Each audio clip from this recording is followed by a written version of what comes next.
Les vrais intellectuels d'un pays, femmes et hommes, se font la voix des sans-voix. Ils relaient les préoccupations populaires et sans cesse les traitent par tous les moyens, par des écrits, par des vidéos, par tous les moyens possibles afin de les faire triompher. Parce qu'ils savent qu'il n'y a pas d'autre solution et parce qu'ils sont d'accord avec les déclarations de Kwame Nkrumah qui disait que l'Afrique est le centre de la révolution du monde noir. Ils savent avec Kwame Nkrumah que si l'Afrique est libérée, si l'Afrique est réinstallée à la vraie place qu'elle n'aurait jamais dû quitter, nulle part dans le monde, ces enfants, filles et garçons, ne seront plus jamais maltraités, plus jamais méprisés à cause de la couleur de leur peau. Voilà pourquoi ces vrais intellectuels, femmes et hommes, se battent quotidiennement pour faire entendre la voix des sans-voix. Mais combien sont-ils? À l'évidence, ils ne sont pas nombreux. Dans une population africaine de plusieurs centaines de millions de personnes, peut-être qu'ils sont, pour être généreux, une 200aine. Et c'est pire quand on essaie de les recenser dans l'Afrique francophone, qui est la plus aliénée de toutes les Afriques colonisées. En Afrique francophone, peut-être qu'on peut les compter sur les doigts des deux mains, plus des orteils des deux pieds, c'est-à-dire une vingtaine de personnes, et si on veut être généreux, une quarantaine de personnes. Il faut avouer que c'est bien peu nombreux. À l'inverse, les autres qui se prétendent intellectuels, qui sont bardés de diplômes, de doctorat, de professorat, d'agrégation, et d'autres vrais ou faux diplômes de grandes études, sont ce que Bon Basson appelle des répétiteurs. C'est-à-dire ce qu'ils ont appris sur les bancs de leurs écoles, s'ils ont été vraiment sur les bancs de ces écoles, ils n'en font rien de positif. Ils n'osent pas les remettre en question, sachant bien que la plupart des choses qu'ils ont apprises là-bas, ils les ont apprises pour contribuer à aliéner leur peuple, pour contribuer à oppresser leur peuple. Leur profilage est facile à faire.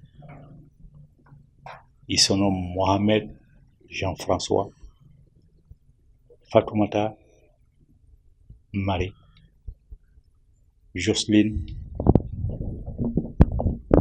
Djeneba. Ils n'ont que des noms étrangers, c'est-à-dire des noms d'esclaves qu'on leur a donnés. Et ils en sont fiers parce que ils ne montrent même pas une volonté minime de les remettre en question. Cela se comprend parce qu'ils sont contents d'affirmer qu'ils sont les créatures d'un Dieu, un Dieu ternaire qui s'appelle Éternel, Dieu le Père, Allah.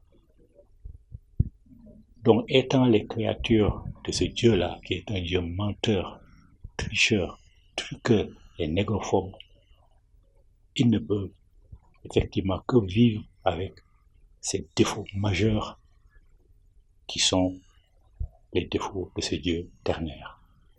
Voilà pourquoi ils mentent, ils trichent, ils manipulent et ils ont horreur, ils ont honte de leur peuple.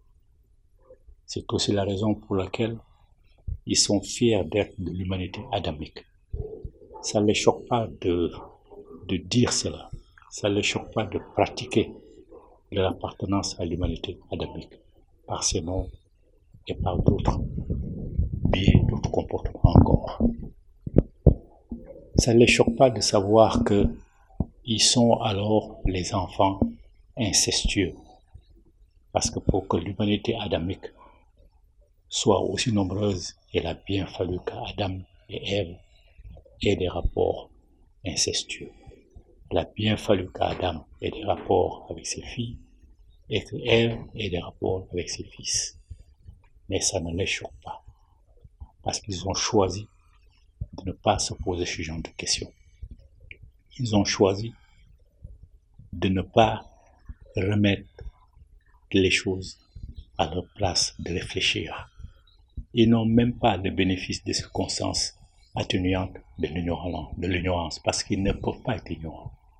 Comme je l'ai dit, ils sont parés des diplômes qui leur permettent de lire, et à l'heure de l'Internet et des réseaux sociaux, il n'est pas possible qu'ils ne soient pas au courant de toutes ces dérives, de toutes ces actions qui leur font honte. Et ils assument leur honte parce qu'ils acceptent également d'être les descendants de Cham, c'est-à-dire d'être un peuple maudit au service de deux autres fils fictifs du légendaire et fictif Cham, Sem et Japheth. Étant donc prêts effectivement à servir Sem et Japheth par l'acceptation de leur malédiction, ils font de l'homme blanc leur modèle intégral. Ils se comportent comme des Arabes pour les musulmans. Pour les chrétiens, ils se comportent comme les Indo-Européens, pratiquement comme les Européens. Et d'autres vont même jusqu'à vouloir se comporter comme des Asiatiques dont ils adoptent la philosophie. En oubliant que la philosophie asiatique, notamment celle la plus connue de Bouddha, vient de l'Afrique, car il est démontré que Bouddha lui-même était noir, mais sans le savoir, tout simplement par la volonté de se rejeter, ils vont dans toutes les directions spirituelles autres que l'africaine. Ainsi, sont des Arabes, sont des chrétiens, sont des Juifs, sont des Asiatiques, etc. Et pire, pour justifier leur volonté de se rejeter, ils sont prêts à manipuler l'histoire, ils sont prêts à reconjurer l'histoire. On assiste à un phénomène récent qui fait que certains Africains disent que les Africains sont les vrais Hébreux. Quelle horreur!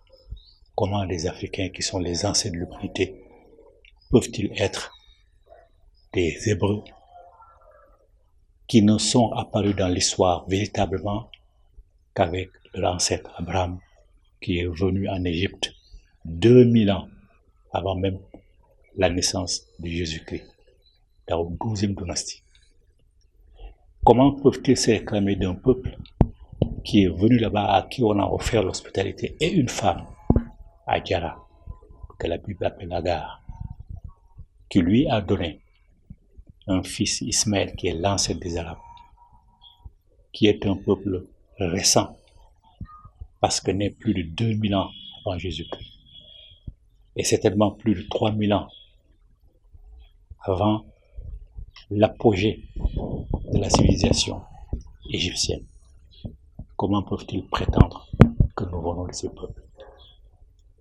Certains, menant un autre combat, voyant la prise de conscience de plus en plus vive dans la communauté noire, particulièrement dans la diaspora, essaient de remettre en question le rôle positif de nos ancêtres. Ils affirment que s'il y a esclavage transsahélien et transatlantique, c'est parce qu'il y a eu des esclaves et de l'esclavage en Afrique. Ils ne sont pas capables de citer un seul petit marché d'esclaves en Afrique. Or, l'empire soninké, qui est le premier empire africain, en tout cas de l'Ouest, était dirigé par certains Kayamagans, c'est-à-dire certains rois qui sont devenus musulmans, mais qui n'ont jamais poussé leur population à devenir musulmans, et qui n'ont jamais fait le pèlerinage à la Mecque, à l'exemple du traître Kankou Moussa, qui lui a dilapidé le trésor de l'Empire dans un voyage farfelu à la Mecque, pour avoir les faveurs d'un Dieu le plus récent, le cadet des dieux que les humains sont révélés, c'est-à-dire Allah. Certains disent qu'Ankou Moussa est la personne la plus riche au monde. C'est parce qu'ils ne connaissent pas, ils n'essaient même pas de découvrir l'histoire de l'Afrique. Le trésor que Kankou Moussa a utilisé était un trésor d'empire. Et tous les chefs religieux, politiques, prêtaient serment de ne jamais utiliser cet argent-là, cet or-là, que pour les besoins de l'empire. Lui, il l'a utilisé à son profit personnel. Voilà pourquoi à son retour du pèlerinage, il n'a plus continué de régner. Il a été écarté par la cour royale. Ce qui veut dire que ils oublient que l'esclavage n'a jamais été institué chez nous parce que Kankou Moussa y est allé avec des membres, certains membres de la cour qui sont très rares, mais surtout des populations peut-être qui avaient envie de vivre une aventure. Son prédécesseur, Aboubakar II, lui a choisi d'élargir les frontières de l'Empire en allant visiter ce qui se passe de l'autre côté de l'océan. Le livre que Ivan Van Sertima a écrit, ils y étaient avant Christophe Colomb, c'est un livre qui lui est destiné, qui a montré comment les Africains sont allés de l'autre côté pour découvrir ce qu'il y avait et pour renouer avec les populations, et sans doute qu'ils savaient qu'il y avait d'autres Africains. Parce que à l'époque, le religieux et le politique allaient ensemble. Les grands initiés faisaient des consultations régulières pour voir le profil du monde, et certainement qu'ils savaient qu'il y avait des frères de l'autre côté. Toujours est-il que ceux qui prétendent qu'il y avait l'esclavage en Afrique ont menti.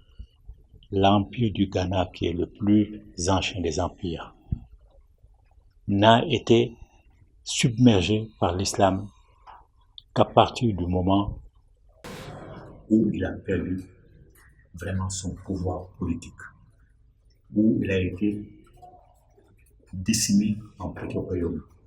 Et ça, c'est au XIe siècle.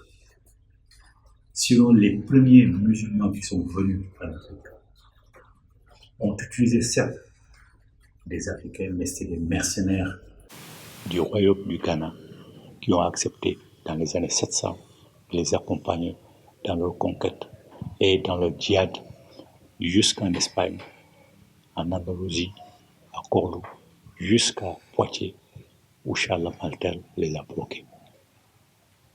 Ce n'étaient pas des esclaves, mais des mercenaires. La preuve, quand Charles Martel les a bloqués, plusieurs sont restés là-bas. Ils ont fondé des familles avec des leucodermes blanches. Ils ont laissé des traces visibles, indélébiles de leur passage par leur nom de famille. Dans cette région-là, Poitiers et dans l'ouest de la France, vous trouverez des Comtés, vous trouverez des Cissé, vous trouverez des Camara, vous trouverez des Koné, vous trouverez des Berthet. Tous ceux-là sont des noms africains, authentiques, qui ont survécu et qui sont maintenant désignés et qui désignent plutôt des leucodermes dans cette région-là. Je disais qu'ils affirmaient qu'il n'y avait pas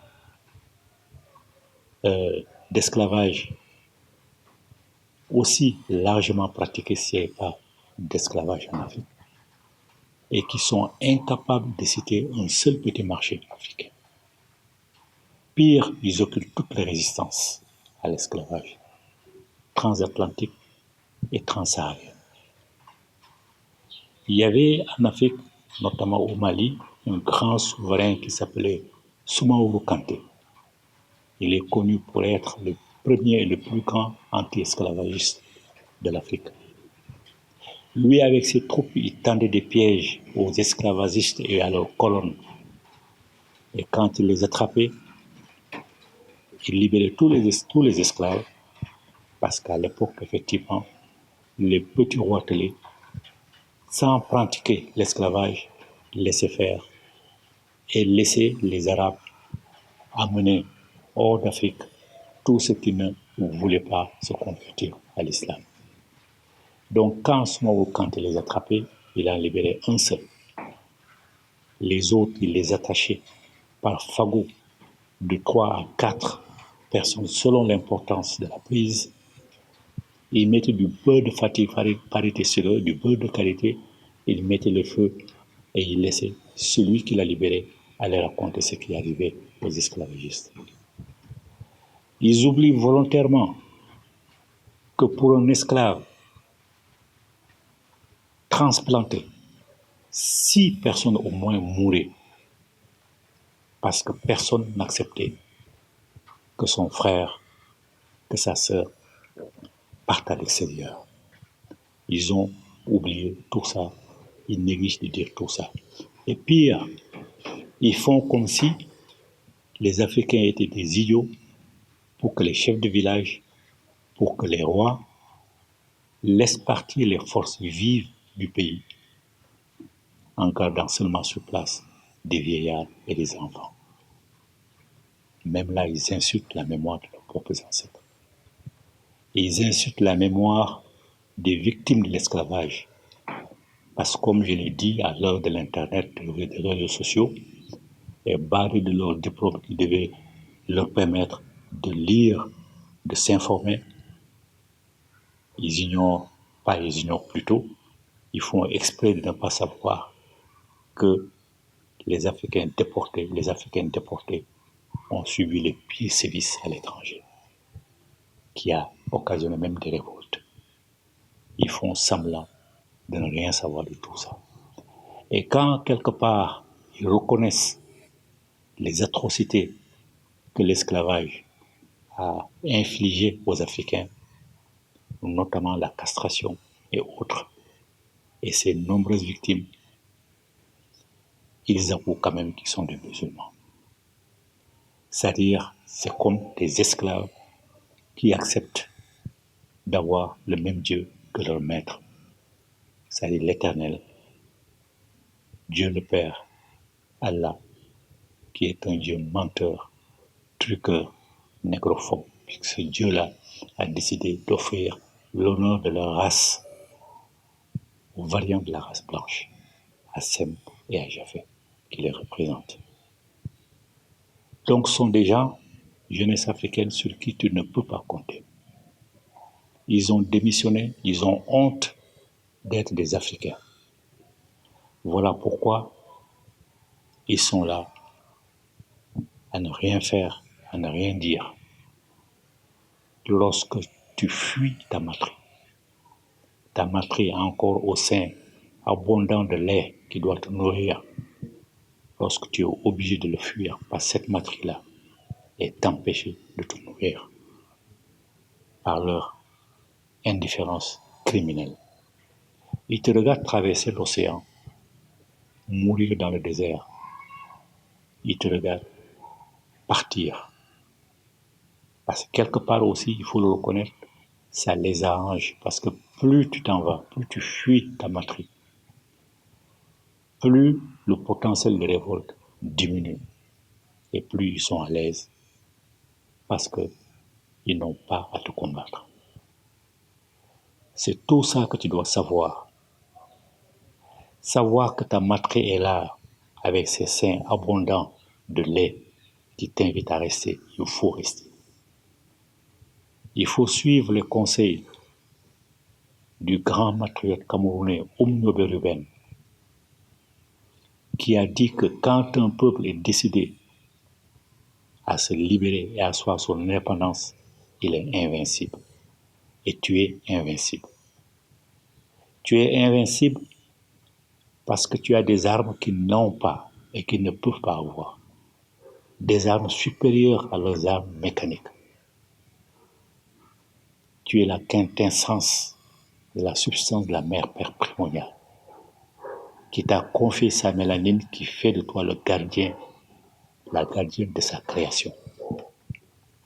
Tu es invincible, personne ne peut te vaincre, à la condition que tu saches comment faire. D'abord, il faut éviter de les affronter physiquement. Ça leur donnera l'occasion, par ton sang qu'ils vont faire couler, de nourrir les égrégores maléfiques. Ça aussi, c'est une de leurs tendances parce que ils reprochent à la société secrète de faire de la sorcellerie. Ils ne reprochent même pas, ils mentent sur ça. Mais il faut une sorcellerie pire que ça. Franc-maçonnerie, Rose-Croix, tout cela pratique le satanisme. Et ces gens-là, ces intellectuels-là, qui sont complices de nos chefs d'État, sont tous des francs-maçons et de Rose-Cruciens. Mais de bas étage, parce qu'ils ne sont pas à un haut niveau. Ce qui se passe au haut niveau, ils ne savent pas. Ils ne font que suivre. Si tu n'étais pas franc-maçon, Rose-Crucien,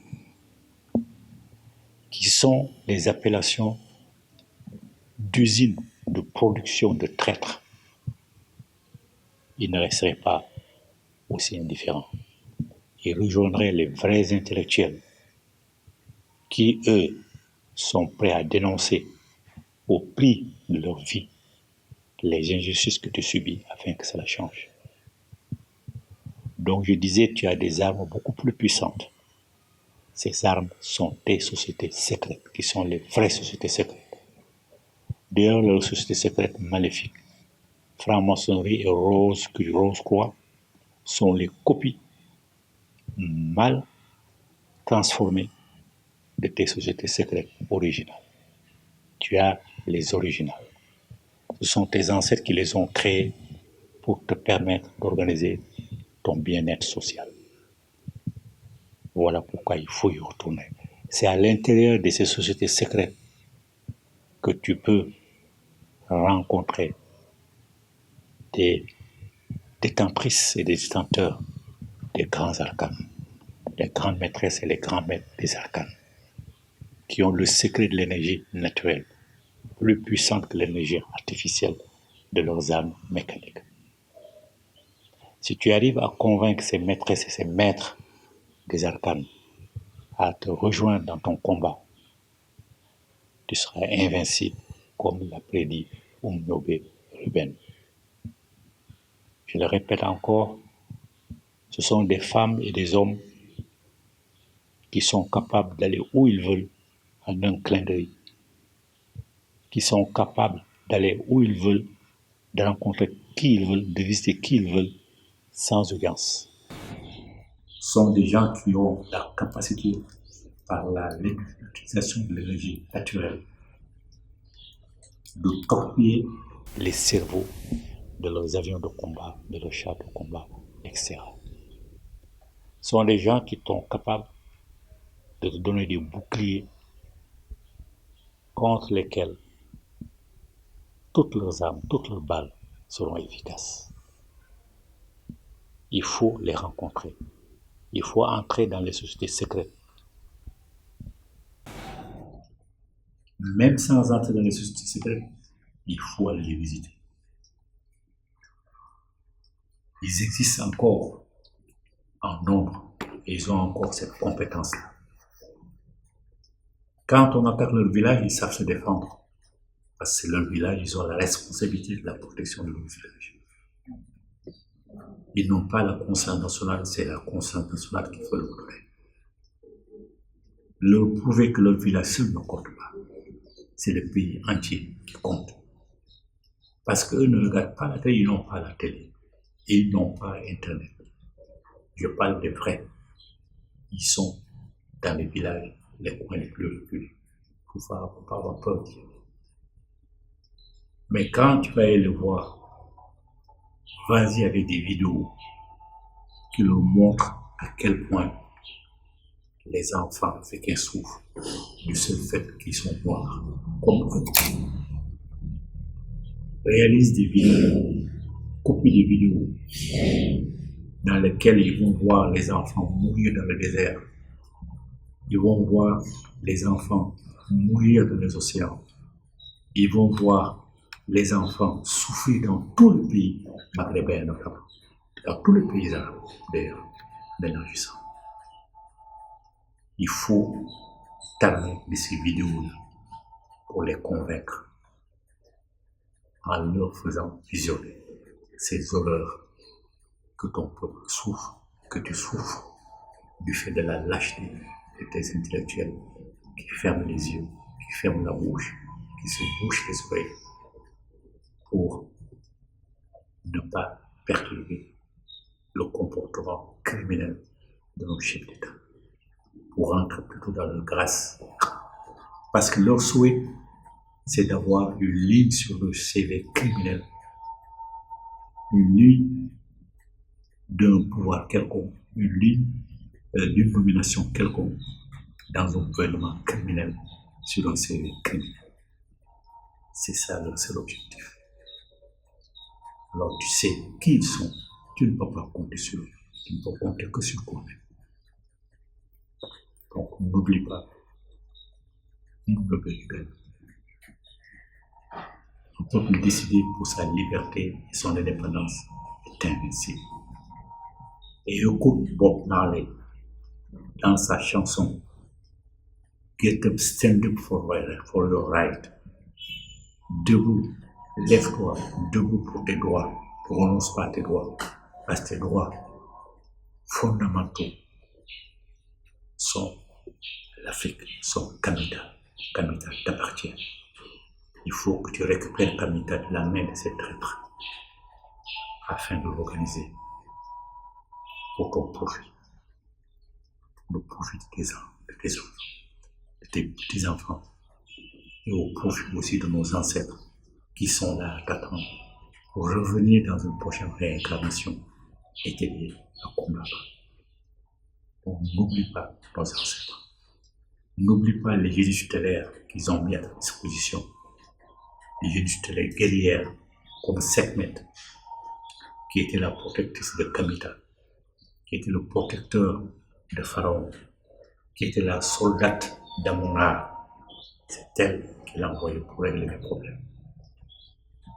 Sekhmet, à présent, vit avec nous parce que Sekhmet, à présent, a accepté à la demande de beaucoup maintenant de Kamit de se remettre au travail, d'accomplir la mission qui va être confiée depuis les origines. Il suffit de l'invoquer. Mercredi est son jour préféré, mais tous les jours, on peut l'invoquer. Comme c'est une femme, le chiffre 4 est son chiffre. Il faut l'invoquer au moins 4 fois. Tu peux l'invoquer en faisant ta cuisine, tu peux l'invoquer en faisant le ménage, tu peux l'invoquer dans toutes tes activités. L'essentiel est que tu l'invoques. Même si tu n'as pas ton nom, pense son nom, prononce-le par ta pensée, parce que la pensée est aussi puissante que la parole. Donc les deux projettent des ondes positives, négatives. Et les ondes positives que tu vas envoyer à cette mètre va lui permettre de se densifier. Parce que les égrégores et les génies tutélaires, surtout les égrégores, ne vivent que du sang. Cette mètre est un génie tutélaire, mais l'hommage qu'on doit lui rendre doit passer aussi par l'immolation de volailles rouges, de boucs rouges, ou la consommation, ou par la libation de vin rouge, ou de boissons rouges, hibiscus, etc. Donc, rapproche-toi aussi de tes égrégores et tes génies tutélaires. Il faut les mobiliser eux aussi pour qu'ils t'aident. Il y a 7 mètres, il y a aussi les génies tutélaires, les égrégores des sociétés secrètes que tu peux aussi, bien entendu, évoquer et invoquer. Donc, je le répète, ta vie est entre tes mains, ton bonheur est entre tes seules mains. Lève-toi, comme dit Bob Marley. Lève-toi debout. Lutte pour tes droits et ne renonce jamais à tes droits. Et dors ce soir avec les propos de Umwebe Ruben, un peuple décidé à se libérer et à organiser son indépendance est invincible. Tu es invincible parce que tu as beaucoup plus d'armes qu'eux, des armes plus efficaces. Il ne faut pas l'oublier. Organise-toi en petits groupes de discussion pour approfondir ses connaissances et pour trouver d'autres moyens de réagir à ces criminels. Mais ne leur offre surtout pas ton sang pour nous nous éveillerons et avoir plus de puissance encore sur Kamita. Merci de m'avoir écouté. Longue vie à toi. Puisse nos vénérables ancêtres t'inspirer la pensée juste, la parole juste, l'acte juste. Puisse-t-il te protéger, t'accompagner dans l'accomplissement de cette noble mission de libération et de restauration de ton peuple à la place qui ne pourrait jamais te quitter. Merci, merci, merci. Kuwara Sekmek, Kuwara Sekmek, Kuwara Sekmek, Kuwara Sekmek.